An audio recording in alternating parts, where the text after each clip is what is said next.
ජ්‍යෙෂ්ඨ කතිකාචාර්ය ආචාර්ය ගයනි රණසිංහ මහත්මිය විසින් රචිත වෙලාවකට දුකයි වෙලාවකට සැපයි. 3 වන පටුන. දුක සැප තියෙන්නේ කොහෙද? කතාවට කියනවා ජීවිතය කියන්නේ දුක සැප අතර ගලාගෙන යන දෙයක් කියලා. පොඩ්ඩක් හිතලා බලන්න මේ දුක සැප තියෙන්නේ කොහෙද කියලා. ඒ වගේම බොහෝ මිනිස්සුන් හිතනවා කල්පනා කරනවා ඒ අයට හිතෙන දේ කරන්න ඇතිනම් සල්ලි දේපල වස්තු සම්පත් තියෙනවා නම් කුපමණ සැපයිද කියලා. ඒත් ඔබේ ලෝකයේ සිටින සුපිරි ධනවතුන්ගෙන් අහලා බැලුවොත් ඔවුන් හැමදාම හැම මොහොතේම ඉන්නේ සතුටින්ද කියලා පිළිතුර කුමක් වේවිද? නියත වශයෙන්ම පිළිතුර නැත යන්නයි. ඒ වගේම සමහරු කියනවා අපි කැමති හැම දෙයක්ම අපිට තියෙනවා. ඒත් හිතේ සතුටක් නැහැ කියලා. එහෙමනම් මේ දුක සැප සතුට තියෙන්නේ කොහෙද? ඔබ සතු දීපල සම්පත්වලද? ඔබට අයිති නැති බඩු බාහිර ආදී දේවල් වලද? ඔබ සමග එකට ජීවත් වෙන දෙමව්පියෝ, සහෝදරයෝ, යාළුවෝ, නෑදෑයෝ තුලද? ඔබ සමග ඇසුරට නොයන අය තුලද? ඔබ ජීවත් වන ලෝකයේ ඔබ ඇසුරු කරන බාහිර වස්තු, පුද්ගලයෝ, සිද්ධි, දේවල් ආදිය නිමිති කරගෙන ඔබේ සිතේ ඇතිවෙන කැමැත්ත ඔබ කැමති ආකාරයටම පවත්වා ගැනීමට හැකි වූ විට ඔබේ සිතේ සැප වේදනාවක් ඇතිවෙන බවත් ඔබේ සිතේ ඇතිවෙන කැමැත්ත ඔබ කැමති ආකාරයටම පවත්වා ගැනීමට නොහැකි වූ විට ඔබේ සිතේ දුක් වේදනාවක් ඇතිවෙන බවත් ඔබට අත්දැකගත හැකිය. එහෙමනම් මේ දුක හෝ සැප ඇතිවන්නේ සිතේද යන්න සිතීමට ඔබ පෙළඹෙවේවි.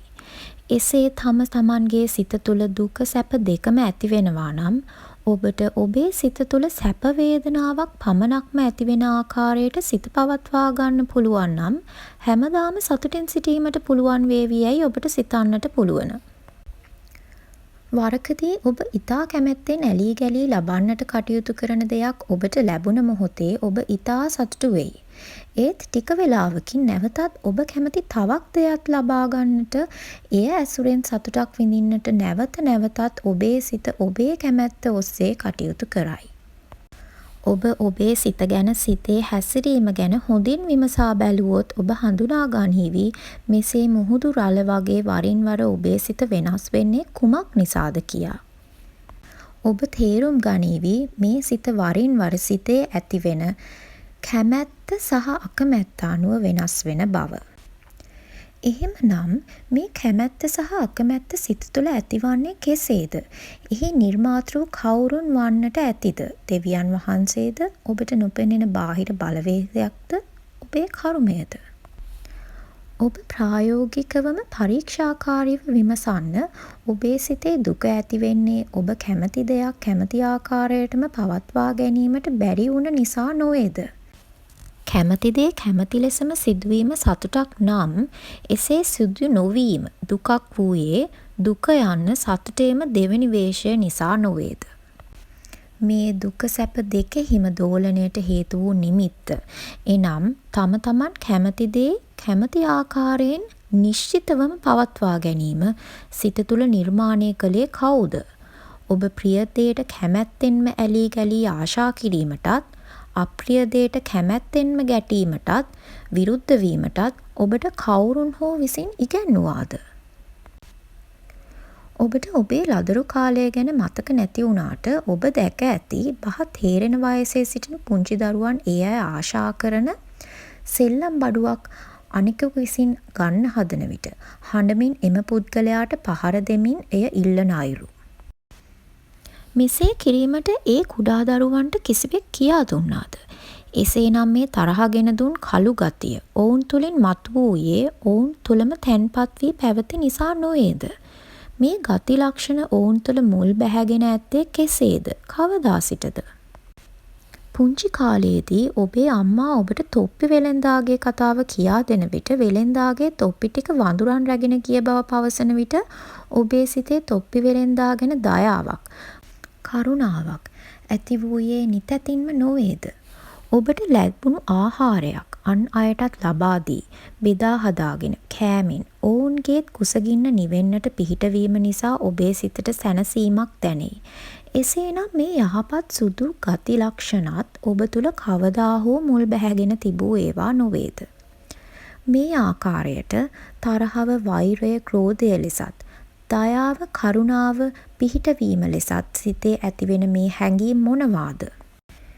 එසේ වරකදී එකිනෙකට වෙනස් ආකාරයේ සිත රත්වෙන, මත්වෙන, ගිනිගන්නා, තැවෙන, දැවෙන වේදනාත්, තවත් වරකදී සිත නිවෙන, මිදෙන, සැනසෙන වේදනාත් ඇතිවන්නේ ඔබ තුළම, ඔබේ සිත තුළම නොවේද? 4 වන පටුන. යායට යායට ඇවිලි ඇවිලි යන ගිනි. එදා සතියන්ත නිවාඩු දිනයකි. සැමියා සුපුරුදු ලෙසින් උදෑසනින්ම පුවත්පතක් බලන්නට පටන් ගත්තේය. බිරිඳ සුපුරුදු ලෙසින් මුළුතැන්ගේ කෑම පිසිමින් සිටී. එදින නිමි කිරීමට ඇති වැඩ කටයුතු සියල්ල ඇගේ මතකයට නැගෙනවාත් සමගම මේ වැඩ ටික ඉක්මනින්ම නිම කර ගැනීමට සැමියාද ඇයට උදව් කරන්නේ නම් කොපමණ පහසුවක් යයිදැයි ඇය සිතයි. මේ ඔයාට පුළුවන් ද වත්ත පොඩ්ඩක් සුද්ධ පවිත්‍ර කරලා වල් පැල ටික උදුරලා දාන්න. ඒ ඇයගේ ආයාචනාත්මක ඉල්ලීමයි. නිවාඩු දවසකවත් නිවී සැනසille ඉන්න දෙන්නේ නෑනේ. ඒ ඇයගේ සැමියා ඊට දුන් පිළිතුරයි.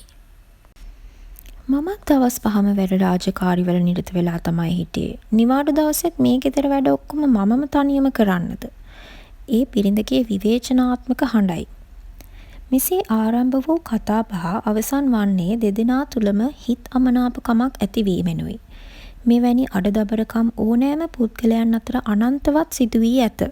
මේ අඩදබරකම් වලට වයස් භේදයක්, ජාති භේදයක්, සත්ව භේදයක් නැත. සියලු සතුන් අතර ඇතිවන්නේය.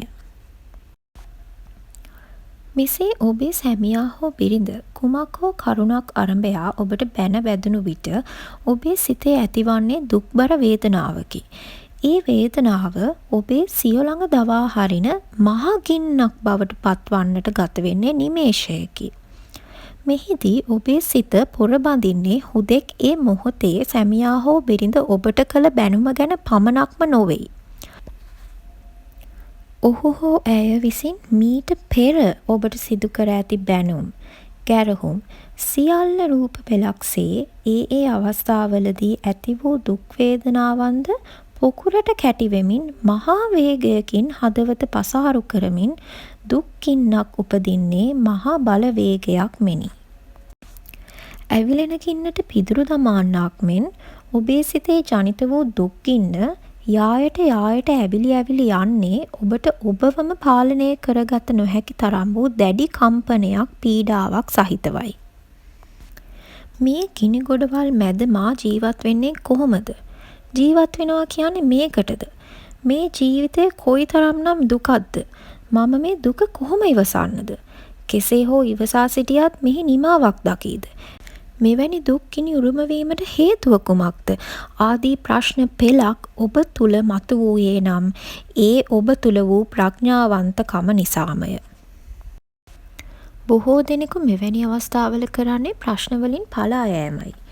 ඒ සඳහා ඔවුන් සිතන එකම විසඳුම දික්කසාදයයි. එහෙමත් නැතිනම් සිය දිවිහානි කර ගැනීමයි. වෙනත් විවාහයක් සිදු කර ගැනීමයි. මේ විසඳුම් හේතුවෙන් ඔබට ඔබේ සිතේ තවදුරටත් දුක්ගිනි හට ගැනීමෙන් මිදී නිදහස් විය හැකිද? ඒ වගේම වර එක ඔබව හදා වඩාගත් දෙමව්පියන් ඔබට බනින විටකදී හෝ ඔබ විසින් හදා වඩා ඇති දැඩි කළ ඔබේ දරුවන් ඔබට බනින විටකදී හෝ ඔබේ දරුවන්ට ඔබ බනින විටකදී හෝ ඔබේ සිත හැසිරෙන ආකාරය පරීක්ෂාකාරීව විමසා බලන්න. ඔබේ සිතේ ඇතිවෙන දුක් වේදනාවක් දිගේ සිතුවිලි පවත්වමින් තමන්ට ඒ දුක් වේදනා ඇති වුණේ අන් අයගේ වරදක් නිසාම බව සිතමින් විඳව සංවේගයට පත් වෙලා අන් අයට දොස් පවරමින් දෙස් දෙවොල් තියමින් කෑ ගසමින් ඔබ අන් අයට පහර දුන් අවස්ථා, පැන වැදුණු අවස්ථා අනන්තවත් අත් දෙකගෙන ඇති. මෙවැනි සිදුවීම් නිසා දරුවන් අතින් දෙමව්පියන් ඝාතනය වීම, දෙමව්පියන් අතින් දරුවන් ඝාතනය වීම, දරුවන් ගෙදරින් පැන යෑම, දෙමව්පියන් ගෙවල් දොරවල් හැර යාම වැනි දේවල් පවා සිදුවිය හැකිය.